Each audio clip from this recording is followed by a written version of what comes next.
So I am going to process something that I am processing internally, and going to just share it with y'all and see what becomes of this conversation. I am on my way. I'm driving. That's why only half of my face is being shown. This is where my phone can sit. Driving down south to see a few really incredible friends that I'm super looking forward to spending time with this week.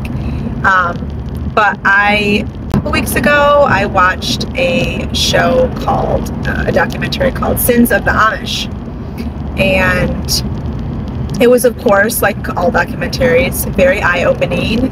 The stories and the evidence put forth on the abusive nature of Amish communities and how they are seen by the world as gentle, kind, and selling really good baked goods and peaceful, not, bothering people.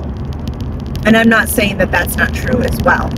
But what this documentary was detailing was how, because of the high control nature of the group and the patriarchal nature and the no questions asked and the loyalty and the allegiance and the us versus them, all of these different dynamics that contribute to abuse being prolific within the Amish community, child abuse, particularly sexual abuse.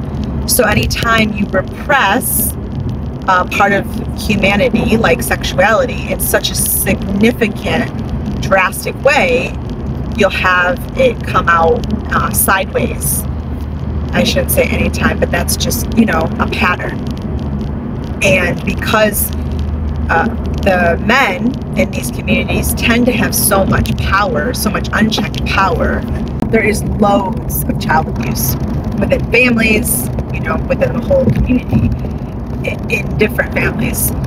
So that was really alarming, disturbing, but also not surprising from what we know about other high control groups and how abuse happens unchecked and people are not actually facing legal justice for this. They get away with it so often, and the same is true in Amish communities. You wouldn't believe the footage they showed of perpetrators going to trial and being on the stand and their abuses being detailed, and yet the whole crowd was full of people standing with those abusers, not with the victim. The victim would have very few people on their side, and the perpetrator, the brother or the dad or whoever, would have all of the people in the crowd. Women, loads of women as well. And that was extremely alarming to me.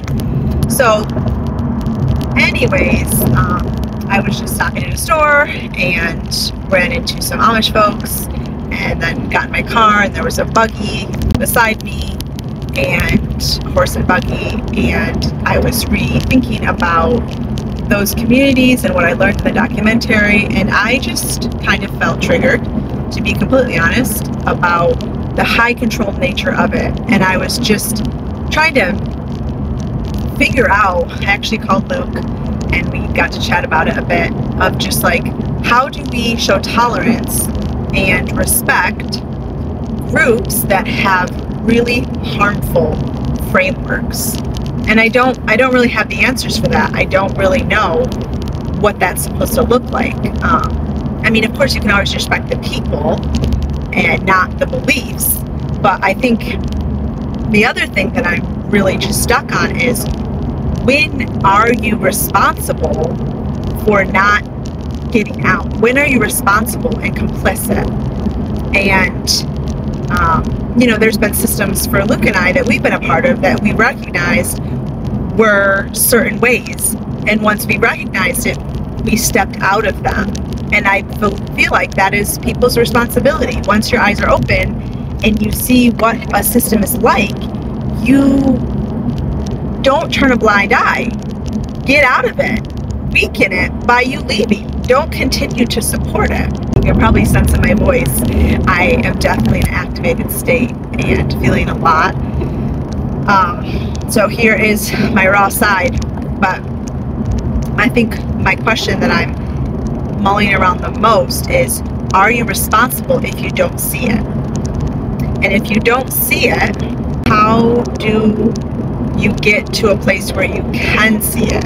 You know, that age-old question of like groupthink, brainwashing, indoctrination. If you can't see the wrong in it, how could you ever get out?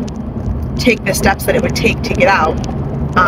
And if you can't see the wrong, how do you get to a place? How does anyone reach you? How do you have any hope of actually experiencing wholeness and freedom and agency and empowerment out from under these high control systems? And part of me wants to say, well, even if you don't see it, you've still got to be complicit on some level, because it's not fair to say, well, all this harm being perpetuated is, you know, no one's really responsible for, because they don't understand the system they're in and how wrong it is. And I'm like, I don't buy that can't track, because that would mean that there's no justice and there's no one who's actually wrong. I would like to think the adults in the situations, even if they don't understand how unwell their system is and that it is a high control system, they are still responsible to those around them. So yeah, those are my thoughts. Would love to hear and would be willing to share on stories, any thoughts that you have about this, because it's really, really complicated, and I know it connects to a lot of our audience in different ways, maybe in high control systems, high control religion, and high control family systems as well.